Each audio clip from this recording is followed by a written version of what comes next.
my whole life is the one I have now was not the life that I started with, especially before the psych. I had a great life in my regard to my professional career, but my personal life really sucked. and I started to rewrite programs because I got let's say, my personal programs from observing my father. Well, if you observe my father, you say, well, he's kind of dysfunctional as a family father. And I go, yeah, he was. And yet I downloaded his behavior. So 95% of the day, I was playing the program I downloaded from him, which was self-sabotaging. Welcome to the Drew Perlman Show. Think of this podcast as the antidote to the fear, the noise, and the talking heads in the news. The show features an entertaining blend of ancient wisdom, empowering ideas, and cutting-edge, healthy living science to optimize your health and your life. Okay, so let's dive in and get started today. I am so excited because we have Dr. Bruce Lipton on the show once again. And Bruce is an internationally recognized leader in bridging science and spirit, stem cell biologist, best-selling author of The Biology of Belief, and recipient of the 2009 Goy Peace Award. He has been a guest speaker on hundreds, probably thousands, tens of thousands of TV radio shows. As he was just telling me, he's traveling all over the world again, speaking, doing workshops. Bruce, welcome back to the show. Drew, I am so happy to be here with you. And, one fact is I certainly love having conversation with you, but the other fact is we have a great audience out there. And we need an audience at this time because everyone's quite aware if they're, surfing the web or reading or watching the news or even looking out their window. The world's in a state of chaos. And it's interesting because so many people are afraid of this situation. It's like falling apart. I just want people to really understand this is the best thing that could happen. And that's because science has been telling us for 15 years and nobody's been paying attention that we're facing a mass extinction of our own creation. And that in order to survive this extinction, which is not 1,000 years from now, it's within decades, we have to change our behavior as a whole civilization. And so it's very important for people to recognize that the breakdown of the system you see is vitally important because it allows us to build a new system. You can't build it on the existing foundation because it's corrupt, and that's why we're having all these problems. So my little sweet message here for the beginning is, yeah, look outside, it's going crazy. I go, yeah, that's good. Well, Bruce, I had this, it's funny, I had written down all these questions that I was going to ask you. And then this morning, I'm like, you know what? I don't like any of these questions. I want some different questions. But the question that kept coming to me, well, a couple things. One was with all of the noise and the chaos and the fear in the world right now, I wanted to ask you, how do you personally, and maybe this can apply to everybody, but how do you personally find your inner compass? So you know what to do, what to be doing. Like how do we find our inner compass amid all of this chaos and noise? Well, the whole thing is that we've really, over our development as people in this culture, we've lost touch with our own feelings. And like growing up, they say, "Don't go by your feelings. Listen to what somebody has to say." I go, biggest mistake we ever made, because feelings are really telling us. They're giving us an energy readout. That's what feelings are, energy. And the premise that we start with, energy is life. If you stop feeling, you start losing your life. And this is the whole point: is that. Uh, Things, events, people, and et cetera, all have an energy attached to them. If the energy is in harmony with us, it's called good vibes, and we get lots of extra energy. If the energy in the world is in some way threatening us, then we have bad vibes, which actually shortens our life. Uh, People have been living in fear. And the problem living in fear is you're canceling your vitality because you're buying into the news stories that they want to manipulate you. I had to get out of all that myself and start recognizing, wait, Buckminster Fuller said it best. He said, don't go in and challenge the system. Step outside, build a better one. And this is essentially what I've done. I walk through the world like the other people, go to the airports with all that stupid noise and all that kind of stuff like that. But I sort of don't pay attention because I start recognizing we're creating with our consciousness. This is actually not new agey talk. Creating with consciousness is the foundation of quantum physics since 1927. Max Planck, one of the founding fathers of quantum physics, emphasized that the mind is the matrix of all matter. Hence the title of the movie The Matrix, which is about the control of the mind. Uh, Conscious processing is creating our life. This is a fact in the most valid science on the planet, quantum physics.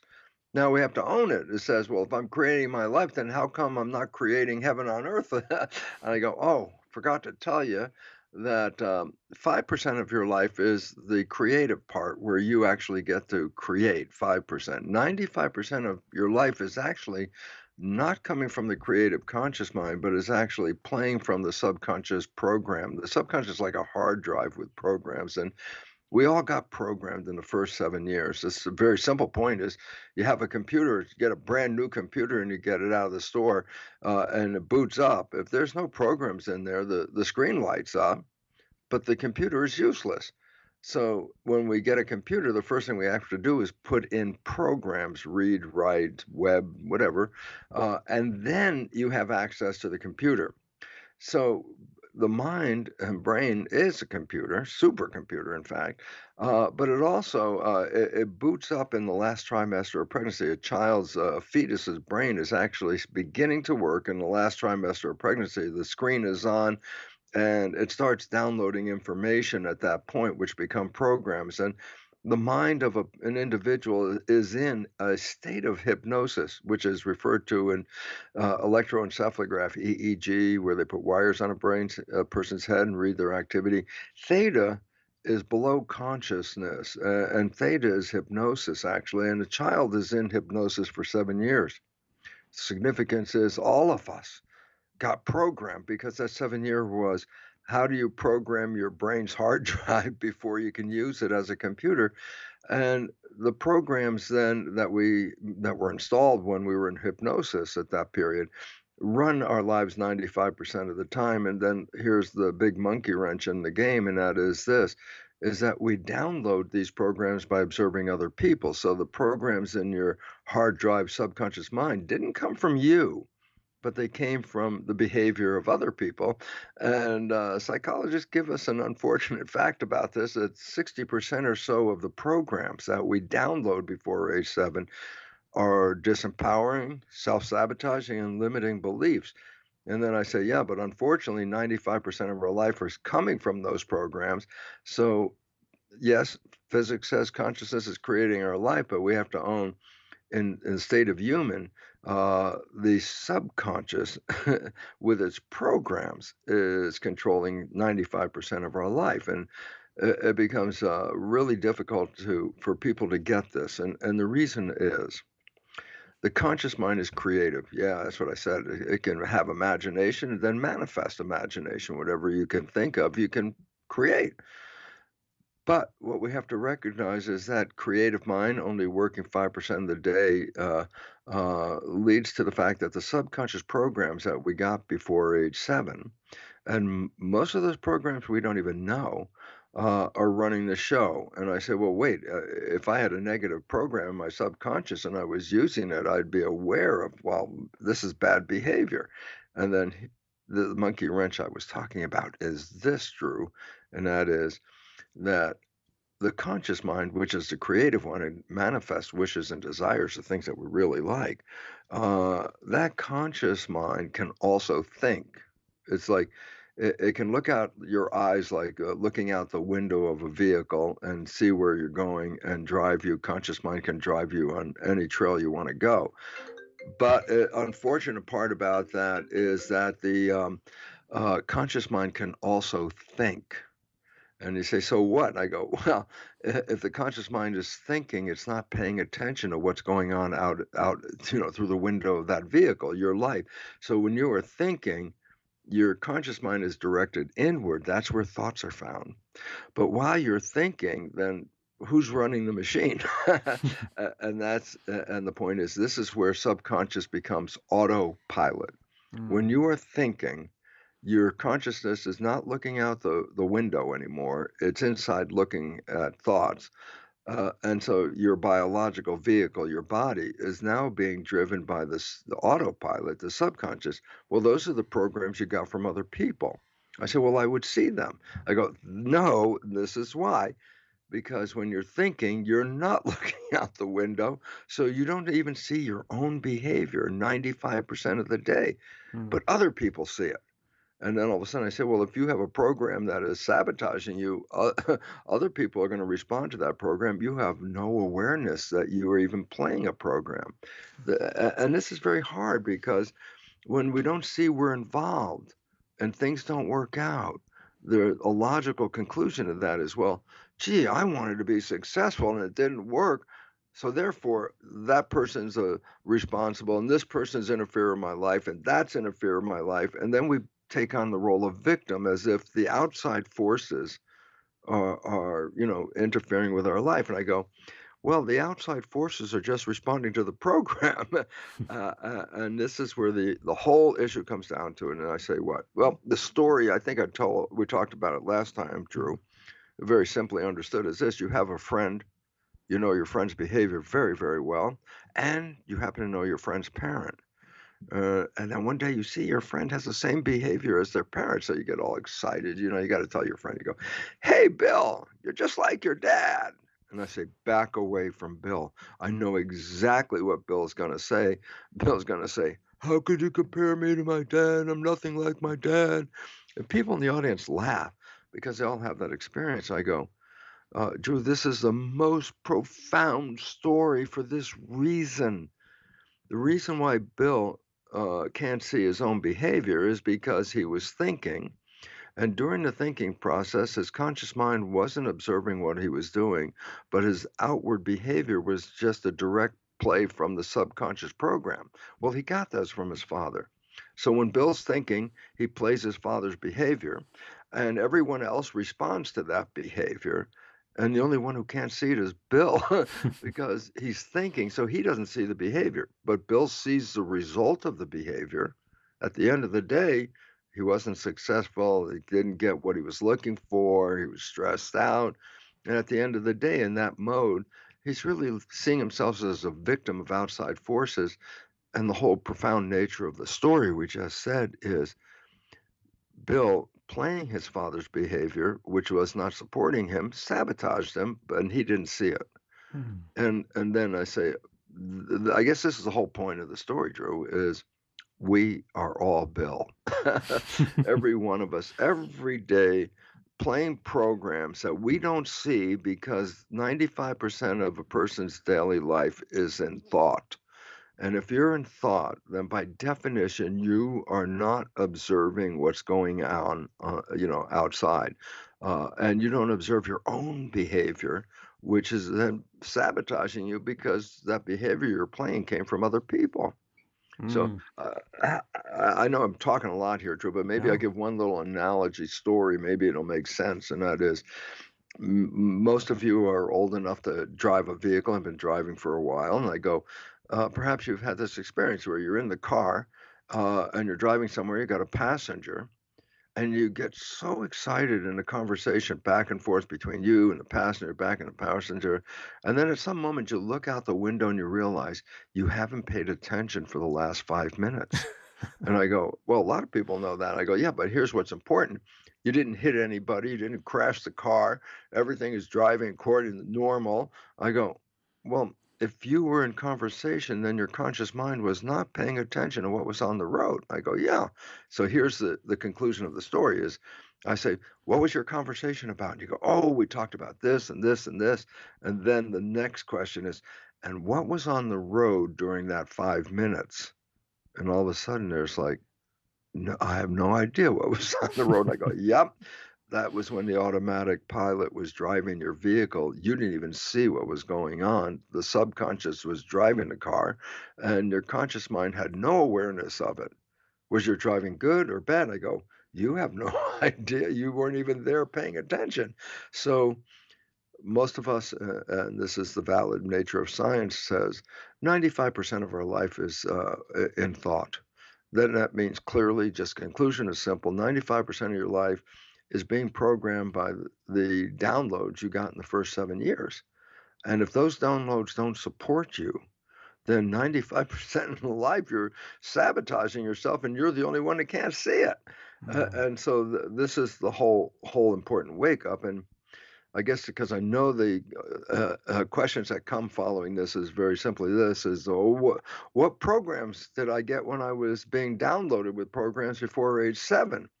I go, well, that's the problem. The conscious mind didn't even kick in as a predominant activity until after age 7. So if I ask your conscious mind, well, tell me the program you got in the last trimester of pregnancy, and you go, come on, you can't see. I don't know. I say, okay, tell me the program you got for a whole year. You were programmed from 0 to 1. Tell me those programs. You go, no, I don't have any memory of that either. I say, no, you didn't have consciousness. I say, wait, you were programmed a whole year from 1 to 2. How about those programs? Nope, I have no idea of that. And the same thing from 2 to 3. What the point of this little thing is, you were programmed before you had conscious awareness of the program. And then these programs play when you're not paying attention. So the idea is, can I tell you what my programs are? I say, not by memory and going back and saying, I remember the program, but here's the key, and this is it. And you're so involved with this, Drew. Your whole presentation and effort here is to awaken people. So let's awaken them with this fact, and that is this. While you may not remember the programs that were downloaded, you are playing your programs 95% of the day. Simple point. Your life is a printout of your programs. And I go, yeah, I go, the things you like that come into your life, they come in because you have a program to acknowledge those things. But this is the one I want to emphasize. The things that you wish for, you desire, but it's not coming, and you're struggling, and you're working hard, and you're putting a lot of effort in it. I'm going to sweat over. I'm making this happen. I'm working hard. The point is, how come you have trouble getting to those destinations? And the answer is so simple, and that is your programs don't support that. So now I say you can look at your programs by looking, where are you struggling in your life? Because struggle wasn't provided by the universe. Struggle is a consequence of our invisible programs not supporting who we are, and all we see is the result. I'm sorry, I got on a talking It's jack, okay. Drew. So No, Bruce, maybe I I'll love it. stop at that moment and let's talk. No, I love it. I just wanted to just say, I mean, I love it. I've heard this before, and I can eat it up every time. I enjoy it so much. But Bruce, when I saw you, I saw you in Massachusetts probably about 4 years ago. I think it was 2018 at the Kripalu Institute, the Yes. Wellness Center. And Bruce, I'll never forget, it was a 3-day workshop with you, and everybody was just blown away, and we're getting so much great stuff. And the very last thing you said at the end of the whole workshop really, I mean, everything stuck with me, but this maybe even stuck with me the most, when you said to everybody, I don't work hard. I just put in the programs, and things are easy. And it kind of relates to what you're saying, because it seems like I think of someone, like, for instance, who's struggling with their weight, or who's struggling with their job or something like that. And they've maybe been struggling with it for 50 plus years. And they're working so hard, but yet it's still such a struggle. And how you say, in your own life, you change the programs, and then things just unfolded effortlessly and easily. Well, they're those programs that you have right now, you're not putting any effort into it, are you? It's just happening. All you see at the end of the day is, I guess it didn't work out the way my desires were wishing, and I didn't work out. And then you're lost because you don't even realize that 95% of the day, the behavior you were playing wasn't even supporting what you wanted. But you, again, because you're unaware of it, it has the experience of being like you're a victim. Mm, You are a victim, but not of outside forces. You're a victim of programming that you mm, got in that first 7 years. mm. Bruce, I know last time you were on the show, because this is such a crucial thing about how do we change the programs, just like a computer that has a faulty program in it.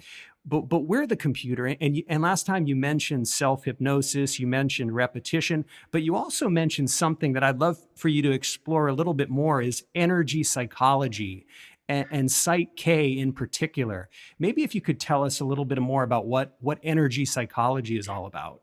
Yeah. Uh, Conventional psychology, like cognitive therapy, et cetera, that's that kind of therapy where you go in and you talk about your life, your history, what happened, and all those kinds of things like that, and you replay and rehash your whole life story. And I go, well, that's not necessarily beneficial because whatever trauma you got the first time you had it, repeating this trauma over again, saying, "Oh yeah, that happened," and then all of a sudden I say you're going to get the same programming experience just by repeating what you had in history. There's a very important ancient phrase called "Don't kill the messenger over the message," and that means I think it was from times of golden age of Greece or something where a king sent a messenger to an enemy, and the enemy killed the messenger. But it was like, well, it wasn't the messenger that had the problem; it was the king. And if you kill the messenger, that had nothing to do with the program. So I say we were programmed first 7 years. That is a fact of life, and as I said, it's a fundamental requirement to get your computer consciousness online. You have to do this programming, okay? And I say, okay, so I say, I got this programming, and we just described how you can identify them. And then I say, but how did you get the program, and why is it so difficult to change a program? One of the most important facts is that people don't realize is uh, the programs we're talking about are in the subconscious, and the subconscious is a hard drive like on a computer. And I go, significance is, well, the subconscious got programs and it doesn't change. And you have to do something very special to change the application, the program. You can't just talk to it. You can't talk to your computer and say, come on, computer, change the program. And the reason why is obviously there's no one in the subconscious mind or the computer hard drive, and you can talk to the subconscious mind, you can talk to the computer and tell it all your wishes and desires and what you want. And I go, that's great, but it's totally 100% ineffective because who are you talking to? That's where the problem comes. I'll give myself a good talking to. I go, who are you talking to? Well, I'm talking to my subconscious. I go, nobody's in there. And this is the frustrating part because we keep trying to tell ourselves we can do better. I say we keep talking to ourselves. I go, well, nobody's listening, and that's why there's a big problem. So I say, how did we get the program? And this is really critical. We get the program when the subconscious mind is recording our life experiences. And all these programs of subconscious, they're not bad. There are a lot of great programs in that subconscious. I mean, we learned how to walk before we were 2. You could be 102 and you're still walking. I go, yeah, that's the original program from before 2. Programs are like our habits, and habits don't want to change. So I said, okay, how did I get the program and how come I have trouble changing it? And here's the answer. Now, you know that if you see a picture of a brain, there's a line right down the center of the brain from front to back, right down, splits the brain into left and right hemispheres, we call them. I go, each hemisphere has a different function. I'll give a character. Let's say the left hemisphere is intellectual, okay? And the right hemisphere is more emotional. So I say, okay, so what? And I go, in the first 7 years of a child's life, both hemispheres are working in harmony at the same time. It's called whole brain. And I go, so why? I say, well, every experience has an intellectual and an emotional component to it, and that's what you learned, and that's what you're downloading. Okay. Now, after age 7, this is where something dramatic happens. I go, what? The two minds separate, meaning they're not functioning at the same time anymore. It's called ultraradian, where let's say the left hemisphere works for maybe a couple of hours, and then right after that, the left hemisphere shuts down its priority, and the right hemisphere becomes the priority side. The right hemisphere is the emotional side, and then after a couple hours or so, it switches back. So Sometime during the day, you're in the left hemisphere being more intellectual in how you respond to your life. And later in the same day, you'll be more emotional in how you respond to your life. So I say that every experience has an intellectual and an emotional component to it. After age 7, the two minds, as I said, separate and one plays and then the other plays. They're not integrated anymore. But if you want to make a change, and I said, well, how are you going to make a change? Because both hemispheres are not working at the same time anymore. That was a super learning experience. That's how kids can, before they're 7, they could learn 3 languages simultaneously as separate entities, separate vocabularies, and separate grammar. They can learn these before age 7.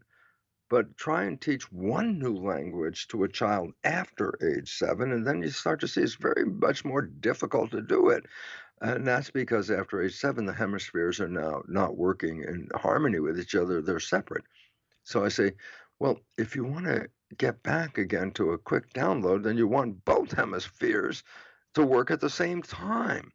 And energy psychology engages the hemispheres to work at the same time while offering an opportunity to say, when those hemispheres start to work at the same time, it's like a window opens up in the mind and you can download when those two hemispheres are working together. You can download again, just like a child before 7 can pick it up. Super learning. So I go, okay, energy psychology is not cognitive psychology. It says go back and beat up the messenger. The hell with the messenger. They're not even there. You walked away with a message. So do I have to go backwards in psychology and say who did what to who? And I go, absolutely, totally irrelevant. Why? You walked away with a message. You didn't walk away with a messenger. So I said, well, what's the message? And I go, well, that's what we just talked about. I say, the messages are the behaviors that you are playing. And we just mentioned the good ones that come to you, the things that you like. Well, those are good messages in your program, but the ones that you struggle over, to better job, better relationship, better health, the things you want to fix, and you're struggling, I go, oh, there's a problem because those behaviors are not supporting you. And I say, I want to change them. And I say, great, you want to change them? I say, you cannot easily change them if it's dominant in one hemisphere and then later dominant in the other hemisphere. That's a separation. That's not whole brain anymore. So in many of the energy psychology programs, they engage super learning. I go, what's super learning? I go, well, maybe you've seen somebody even read a book by moving their finger down the page. As fast as they move the finger down the page, they read every word on that page. That's super learning. And if you can engage super learning by installing a new program, then you can put a program in minutes. But to do that, you have to have right and left hemisphere integrated together at the same time when you're ready to download the program. So I said, well, how do you do that? And I go, well, there's a physical way of doing it. And I go, what do you mean? I go, well, if you have any memory of how the brain is controlling, then you recognize this, that we are in separate hemispheres after age 7, want to bring them back together again, and that increases the opportunity of learning because we learn both the intellectual and the emotional aspect of everything we want to change. So I got, okay, so now what? I said, well, how do you get them to work together? Well, the way to get them to work together is a physical process. It's actually called Cook's hookup. And I go, what the heck is that? And I go, let's say my right arm is controlled by my left hemisphere. That's the funny story about the biology. The opposite side, the hemisphere controls the opposite side of the body that it's on. So, I mean, the left hemisphere is controlling the right side of the body, and the right hemisphere is controlling the left side of the body. And I say, so what? And I say, so if I'm moving my right arm, which hemisphere is controlling that? I go, the left hemisphere. It's the one on the other side. Now comes the secret. But if my right arm crosses in front of me and crosses the other side of my body, so it's on the left side of my body, that activates the right hemisphere. So if you cross your arms or you cross your legs, then what you're doing is causing both hemispheres to actually integrate and fire at the same time. Well, when you're in that Cook's hookup, then what happens is after a moment or two of crossing your arms and crossing your legs, there's a calming sensation. As a matter of fact, if people are anxious, Or people just relaxing. Think about this. If you're relaxing, maybe all of us do this. If sometimes you're sitting in a chair and you're relaxing, you cross your ankles. I go, this is not a coincidence or just an accident. Crossing your ankles is one step in Cook's hookup. And when you cross your ankle, it calms you down because whole brain is calming. And so when you cross your left ankle over your right ankle, over the midline, then the left and the right hemispheres start to work together. That was the same action as a child before 7. So just as fast as a child below 7 can have an experience and then make a program out of it, when you're in Cook's hookup, you return to that state. And that means that when you're in Cook's hookup and you get both hemispheres firing together at the same time, and then you put in a statement you want to be true. And I'll give you the statement that 80, 90% of people will fail. I've seen it for 15, 20 years. 80 to 90% of the people will not test positive for I love myself. And this is all based on the problems of being criticized as a child and then walking away with a criticism and then the rest of your life criticizing yourself with the same program.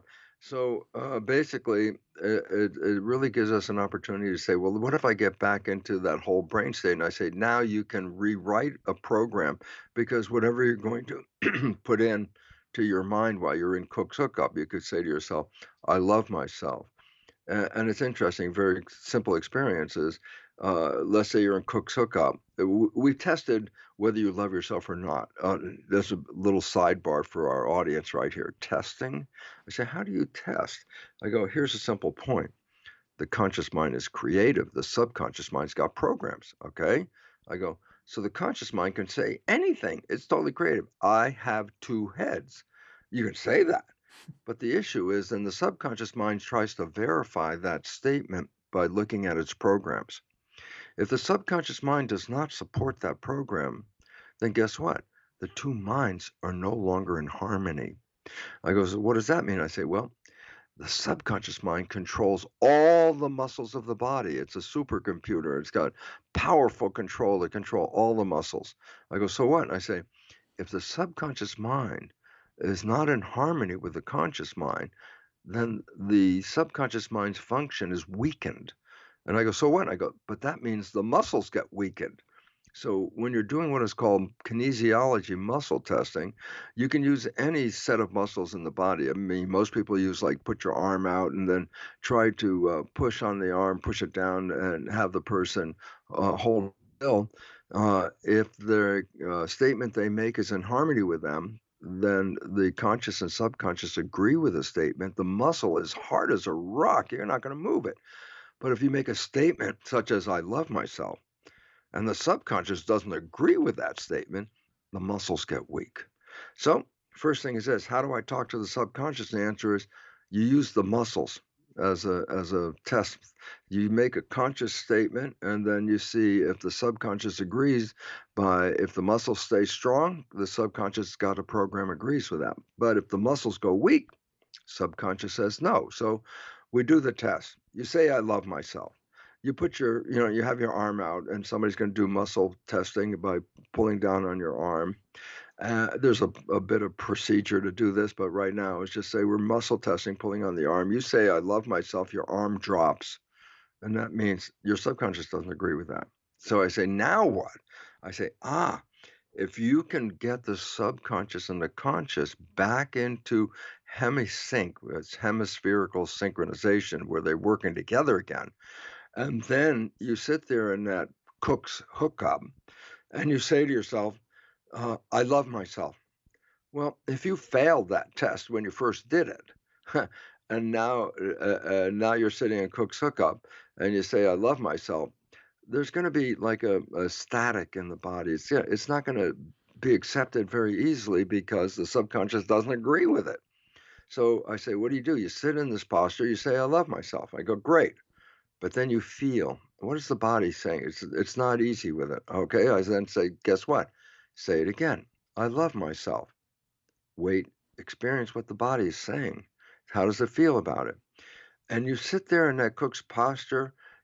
repeat silently to yourself, I love myself. You pause, you feel an experience, and there's a point where you repeat this while you're in Cook's Hookup. And all of a sudden, a change occurs.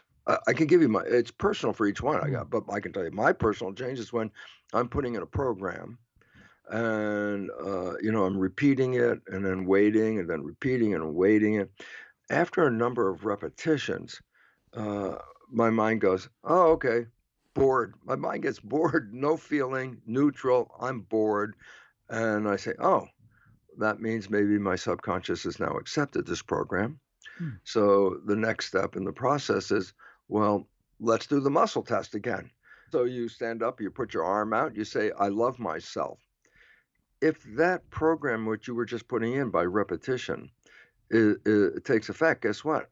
Your arm will be solid as a rock. I go, what? Mm. How many minutes? I go, maybe 5 minutes, maybe 6 minutes. I go, what does your arm being solid as a rock represent? I go, it means the subconscious now agrees with the statement. And that means you now just reprogram the subconscious. This is energy psychology. Mm. Nowhere in there did I go back and say, how did you get the program? It's not relevant how you got the program. You have the program. What's relevant? How do you change the program? Well, as you mentioned, the three ways, the two natural ways is how we got the program. In the first 7 years, the brain was in a lower vibration than consciousness called theta, hypnosis, and we downloaded it. After age 7, we still learn new programs. I say, "Yeah, but how'd you learn them then?" I go, repetition, habituation, practice. You want to drive a car? Practice driving the car. You want to play an instrument? Practice. I so every time you do repetition, practice, it strengthens the program. So Mm. before age 7, hypnosis puts a program in. After age 7, practice or repetition puts a program in. And the third way is what we just talked about, energy psychology, because the first two ways, hypnosis and practice, that's a time-consuming experience. You got to repeat this and repeat this. Energy psychology, 5, 10 minutes, you put a program in, you walk away, that is now your program. That is the most amazing thing.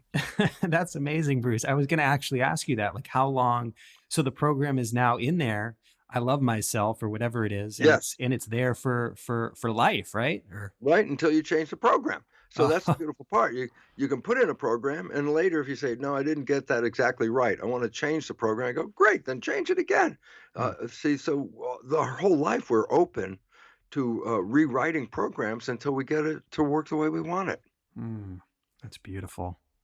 That's so cool, Bruce. I'm going to be taking a course with Robin Graham. Oh, Fr- she's great. She's oh, great. yeah, Psyche, beautiful, beautiful. Yeah, I'm Absolutely, she's great. It's a great I just wanna tell you because my whole life is, the one I have now was not the life that I started with, especially before the Psyche. I had a great life in my regard to my professional career, but my personal life really sucked. And I started to rewrite programs because I got let's say, my personal programs from observing my father. Well, if you observe my father, you say, well, he's kind of dysfunctional as a family father. And I go, yeah, he was. And yet I downloaded his behavior. So 95% of the day, I was playing the program I downloaded from him, which was self-sabotaging. So I had trouble. I couldn't get a relationship off the ground for 45 years.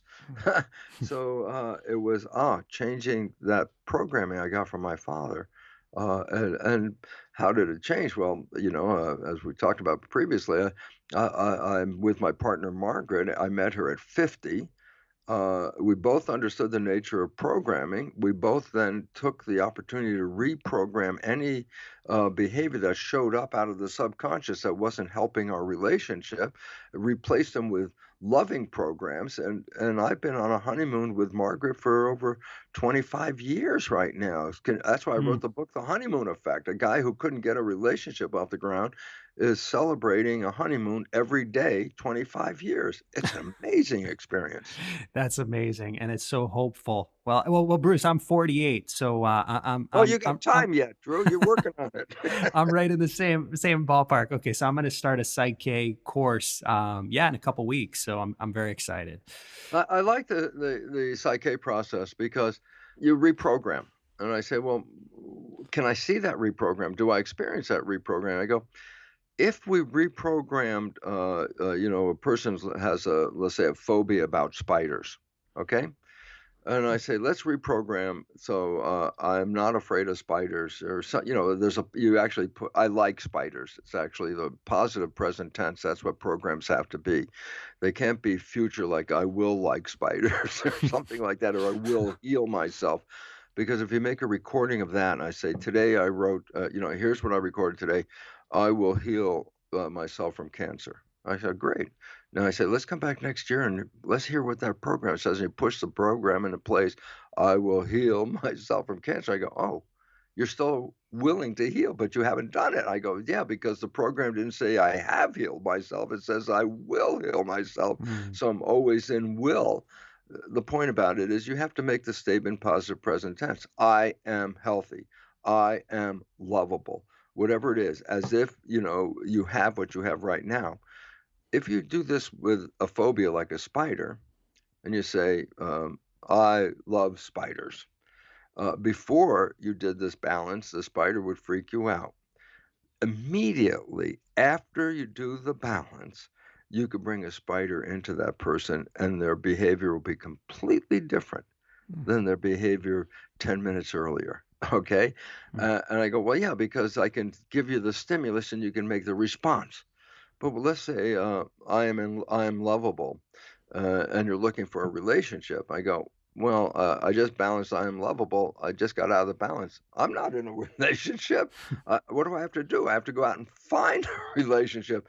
So some programs like phobias, the process can reverse that phobia within a few minutes. But if it's a process of making a relationship, healing yourself, or something like that, it may take a little more time because you have to go out and engage life to manifest the change. So, uh, I'm afraid of spiders. I can resolve that in 5 minutes. I'm afraid of flying on an airplane. I can resolve that in 5 minutes. I am seeking a healthy, loving relationship. Oh, well, that might take me a little more longer than 5 minutes. Or, some people say, I want to be a pilot. And they test their system. Does their system agree there can be a pilot? I said, yep, look, I just tested strong. I am a pilot. And I said, I'm not getting in a plane with you until you now go out and fly the damn plane for experience. So that's what the whole difference is. The change occurs immediately. But the only ones you can see immediately are the ones where you can present the stimulus immediately. mm. The other programs, you actually have to go out and engage in life, and then you can look back and go, "Oh my goodness, my whole life is different than it has been in the past." Then you see it. Mhm. That's the issue. Unbelievable. So, Bruce, just a few final questions here. Yeah. I wanted to just get your thoughts on this. One of the themes that's been coming up on the show has been mental health with young people, and how a lot of young people right now are really struggling with a lot of anxiety and just feeling overwhelmed. If some young people were with you, Bruce, what might you tell them? I would really start to tell them, okay, so you grew up in an environment that didn't support you. That's what it's all about. Go ahead, watch the TV. Is that news supporting you? No. Is the pandemic information supporting you? No. And I go, children have been growing up in that first 7 years where the world, from their perception, but more importantly, from their parents and community's perception, that's where they're downloading it. Those perceptions aren't a perception of life is beautiful, life is wonderful and healthy and enjoyable and love and pleasure and all that.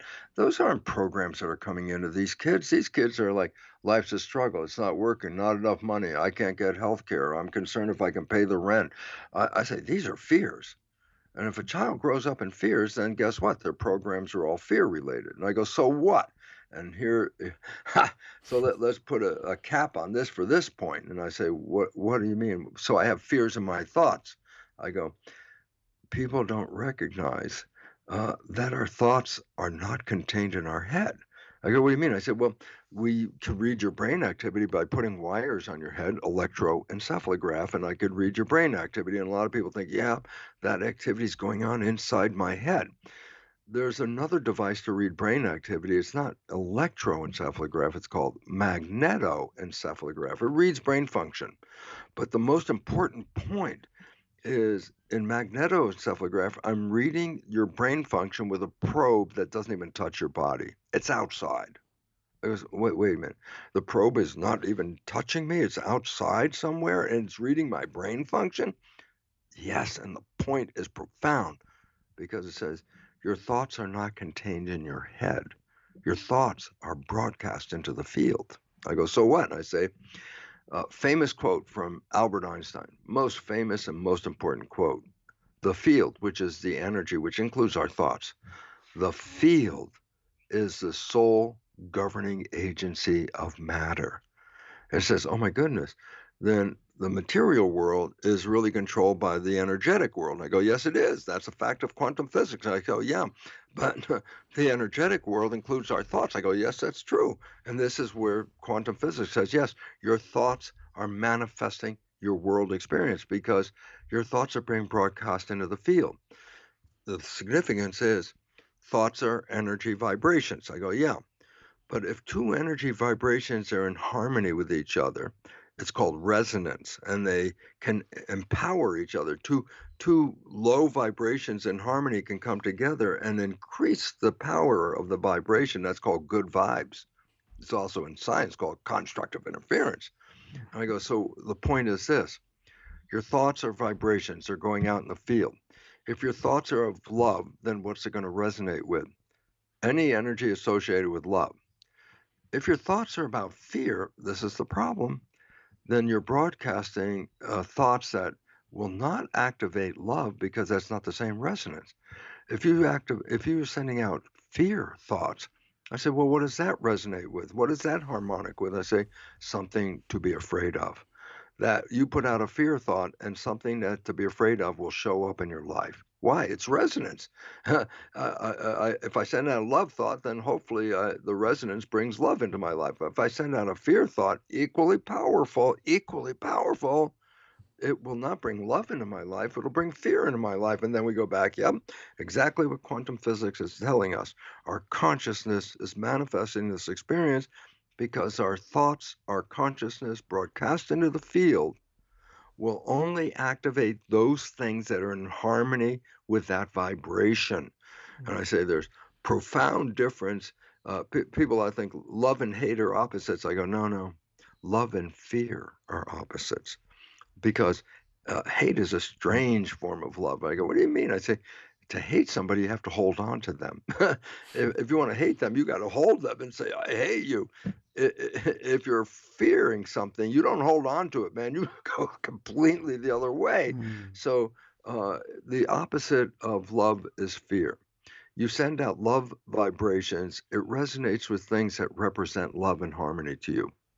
If you send out fear vibrations, it will cause whatever is fearful to manifest for you.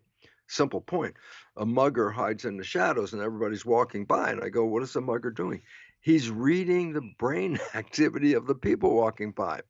He knows the one who's weak versus those that are strong. And I say, the mugger will not attack a strong person because there'll be a fight. The mugger will attack the weakest person. Why? Because the weakest person will give everything up without any fight. Here, take it. Got it. Leave me alone. Take it. I say, it's not random who they pick. They can read the vibes. I say, yeah, you know why? Your thoughts are broadcast into the field. And you've done this before. You've read people without even knowing you were doing it. You got near somebody, you had feelings about them. Why? Because their vibes were affecting your vibes. So, whole biggest story in the whole life that we've been talking about, Drew, is are you creating the heaven on earth? Are you creating the world that's outside that you don't even want? I go, you're creating a world you don't want because your program that you got, especially before age 7, supports the world you don't want, bad programming. And that's why we manifest it. So the point is, what if I change the programming? And we talked about that. And I said, yeah, I'll give you the best example. I couldn't get a relationship off the ground until after 45. I met Margaret when I was 50. And I go, so what? I go, I wrote a book called The Honeymoon Effect. Why? Because I'm living in this honeymoon world for so many years. I go, significance was this. I had to change my programming to accommodate love in my life because my father's programming didn't offer that. I changed that programming, and my life is radically different than the first 50 years. I love my life. I enjoy my life every day. Then you say, yeah, but the world's crazy. I go, my vibrations broadcast from my head do not resonate with that world. And so I can see that world, but it doesn't physiologically affect me. I could see all the stuff going on. Am I going to let it bother me? I say the only ones I want to bother me are the ones I'm interested in connecting with their vibration. And if we all understand this, then there's a point that you can look out the window and say, I don't like the world the way it's working. And I say, yeah, but you're the creator of that world. You don't like the world? Then change the creation. And this is how, we talked about the changing of the subconscious, because you want to stay mindful. Mindful means I'm not thinking. And I go, yeah, when you're mindful, that's equivalent to the red pill in the Matrix, because when you're mindful, you stop thinking. And if you stop thinking, then the subconscious doesn't engage. And now you're only operating from the conscious mind, wishes and desires. That's what the honeymoon comes from when you fall in love. You stop thinking. That is the red pill. Falling in love is one of them. And I go, what happens?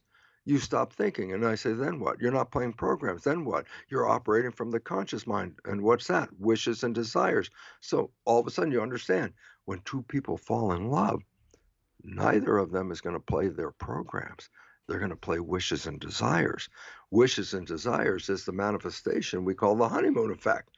So it's so important to recognize, how could your life be blah, blah, blah? You meet somebody and 24 hours later, it's heaven on earth. I go, you stop playing the program. And if you want that life, then for permanent, then what you do is what we just talked about. Go back in and reprogram that subconscious, whether it's hypnosis, habituation, or energy psychology.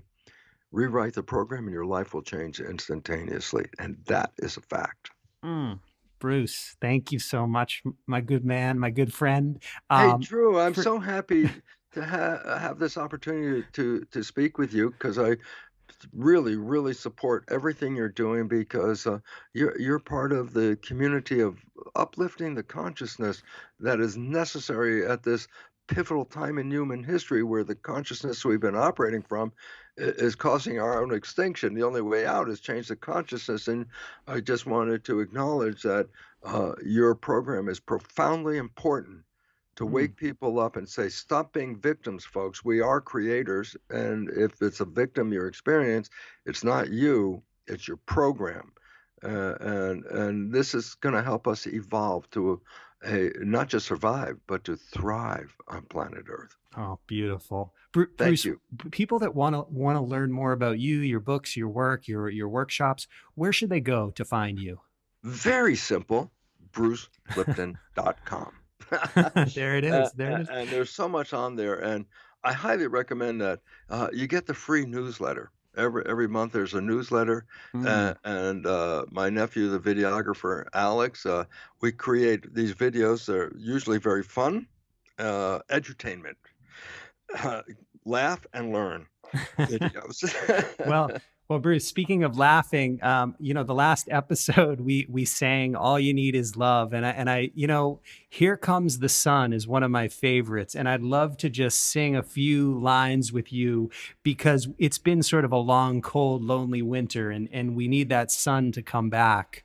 And I'd love to just, in fact, if you just want to come in with do do do do do, I can, okay. I can start, Bruce, just like last time. Here comes the sun. Do do do. Here comes the sun. Do do do. It's all right. It's all right. Bruce, thank you so much, my friend. This is such an honor, and we will, hopefully we'll talk again next year. I so appreciate it because life is moving on here real fast, and I just want people to recognize that we've unfortunately been disempowered by programming that has passed from generation to generation. So the programs you got, actually, you may have gotten them from your parents, but they got them from their parents and their parents. And there's a point where, okay, let's stop. Let's do not pass this negative stuff to the next generation. And that's when we become what is called conscious parents, where we really decide that when my kid is absorbing everything I'm doing and saying, that I'm going to provide the most powerful experiences so that my child will download those. Being smart, being lovable, being healthy, all these wonderful things. That's being a conscious parent. Hmm. And we want our children to grow up and be powerful, but in that process, then we have to recognize we're the parents. We're putting the fundamental programs in there. And if we start to really put in programs of empowerment for our children, the whole world is going to change. And I think this is what nature is giving us this chaos at this moment to say, wake up, change the program, because this is not sustainable. Absolutely. Bruce, can we record another hour? I could just listen to you again for but I'd like to come back, Drew, because again, I appreciate your audience because they're the cultural creatives. These are people that are looking, obviously, for how can I get through this stuff, and not just get through it. How can I thrive as I get through this stuff? And your platform is a wonderful opportunity for people to gain information for self-empowerment. Absolutely. Bruce, thank you so much. Thank you. All right. Talk to you soon. Take care. Bye. Bye-bye. Thank you for listening to the Drew Perlman Show. I hope you enjoyed today's episode. In the words of Mark Twain, 20 years from now, you will be more disappointed by the things you didn't do than the things you did do. So throw off the bow lines, sail away from the safe harbor, and catch the trade winds in your sails. Explore, dream, discover, and stay well, everyone.